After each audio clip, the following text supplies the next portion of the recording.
Salut à tous, je suis contente de pouvoir vous communiquer un petit message. Ça faisait quelque temps déjà et j'ai enfin pris du temps pour moi et passé un grand moment de la journée à méditer. J'avais envie de méditer sur quelque chose qui me touche profondément en ce moment. Il s'agit de la souffrance intérieure que nous pouvons tous subir, que nous portons tous en nous, finalement, parce que cette souffrance intérieure, c'est le résultat de combien, de traumatismes, de combien de mémoires cristallisées, sur combien de siècles ou de millénaires, vécus, incarnés. Et de par, mon activité, d'hypnothérapeute, en hypnose régressive quantique, je m'aperçois à quel point les personnes qui viennent, nous voir sont toutes traumatisées de quelque chose et certaines savent pourquoi, d'autres ne le savent pas, mais sentent bien que, ces blocages, qu'elles vivent sont liés à des perturbations, à des traumatismes vécus, à des mémoires transgénérationnelles, à tout un tas de phénomènes qui s'ancrent dans nos cellules, dans les cellules, internes du corps, dans les cellules de la conscience, et nous les portons tant que nous n'avons pas réussi à, à les libérer. Et c'est compliqué parce que, effectivement, l'hypnose régressive est un des outils, merveilleux qui peut aider en ce sens, qui peut fortement aider, qui peut parfois même être magique, mais qui ne fait pas non plus tout le travail. Et là, j'appuie là-dessus parce que quelquefois les personnes, peuvent, être, plus ou moins, en attente de plus que ça d'une session et il est vraiment important de comprendre que la session d'hypnose régressive, c'est vraiment, un tremplin, pour, avancer, avec une ouverture supplémentaire sur ce chemin «spirituel», hein, entre guillemets, sur lequel vous avez choisi d'avancer, c'est-à-dire ce chemin de retour à soi, ce chemin de retour à vous. Et décider d'être vous-même sur ce plan, d'incarnation. Hem, donc voilà, tout ça pour vous dire que j'étais partie sur cette méditation avec cette question, «Pourquoi tant de souffrance intérieure?» en espérant obtenir un message, une réponse, quelque chose, que ce soit, de ma partie subtile ou je ne sais quoi, ou je ne sais quel, magnifique être qui aurait souhaité venir à ma rencontre. Eh bien, j'ai eu cette magnifique, rencontre aujourd'hui puisque j'ai été connectée à l'énergie de Jésus et je ne m'attendais absolument pas à être connectée, à lui. Je peux dire à lui parce que j'ai, pendant cette méditation, eu des perceptions de cette époque où il a vécu et où les hommes étaient soumis Hem, à cette folie dégénérative, heu, issue de cette, distorsion de densité, de cette chute de densité et de cette, invasion et contrôle, de ces êtres qu'on appelle, les reptiliens, n'est-ce pas? En tout cas de cette faction involutive reptilienne parce que heureusement et merci à Enki pour avoir porté secours à l'humanité en ces temps si compliqués et donc évidemment qu'aujourd'hui, au travers de l'hypnose régressive, nous tentons de soigner ces mémoires, issues de ces origines où l'être humain, qui jusque-là vivait de manière pacifique, a été, totalement corrompu et contrôlé. Et ce que je voulais dire aussi, c'est que quelquefois, nous mettons le doigt sur des mémoires, que nous arrivons, donc à exprimer. Ceci donne une explication à la personne et elle va pouvoir comprendre pourquoi ces mécanismes et pouvoir les reprogrammer par le biais aussi de la réparation et le soin que l'on opère lors de cette session. Mais il y a d'autres souffrances que l'on n'explique pas forcément ou sur lesquelles nous n'arrivons pas forcément. Et ce qui est important, que je voulais transmettre au travers du message que j'ai canalisé aujourd'hui, c'est que, au-delà de toutes ces souffrances et de toutes les explications qu'elles peuvent avoir, ce qui est important de regarder ou de garder, c'est surtout cette foi.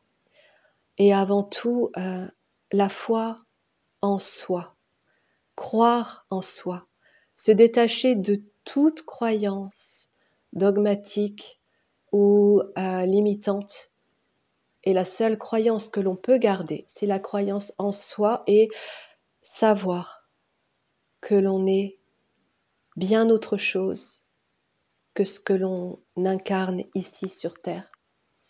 Même si cette incarnation est extrêmement importante, surtout garder en cœur et en tête que nous sommes bien au-delà de tout ce que nous vivons ici et que nous sommes en train de nous sortir justement de toutes ces souffrances que nous subissons depuis des éons pour réintégrer ce plan originel auquel nous aspirons. Et cela prendra le temps que cela prendra. Mais le tout est de garder la foi en l'univers qui nous aide, en ces êtres galactiques, ces êtres bienveillants, ces êtres merveilleux, magiques qui nous accompagnent, à commencer par le nôtre, notre partie subtile, à laquelle nous pouvons tout à fait nous connecter de cœur à cœur. Et puis aussi, malgré toutes ces vidéos que nous partageons, eh bien, oublier ou en tout cas se détourner de toutes ces entités qui viennent nous polluer et regarder la lumière, regarder les oiseaux qui volent dans le ciel, regarder les animaux dans la nature, regarder les papillons, regarder les fleurs, regarder les hommes qui sourient et oublier que ces entités peuvent exister. Parce qu'en regardant le soleil, nous oublions que les nuages ont pu passer. Sur ce, je vous souhaite un excellent week-end et vous dis à bientôt. Méditation 1er avril 2023. Pourquoi tant de souffrances intérieures? Alors que j'entre en méditation en me posant cette question, au bout d'un long moment, je ressens l'énergie de Jésus s'approcher et j'entends ceci. Ma croix est le fléau de l'humanité. Au nom du christianisme, on a voulu prêcher, condamner, sanctifier, brûler, violant les lois de la création. Ouvrir son esprit est un crime. Le pensant a perdu la raison, plongeant dans le désespoir, reculant devant la peur et sombrant dans la folie. La crucifixion fut l'abolition du libre arbitre, réduisant l'homme à l'état de soumission. Porter la croix est symbole de mort et non de vie. Prier au nom de la religion qui m'a tué et faire don de sa propre volonté. La prière est sacrée lorsqu'elle se partage avec l'Éternel, horizon d'un lointain souvenir ravivant les éclats d'une dimension originelle. L'homme porte en lui les stigmates d'un bain de sang déversé au nom de la peur. La prêtrise fut définie par des fonctions détournées de la source.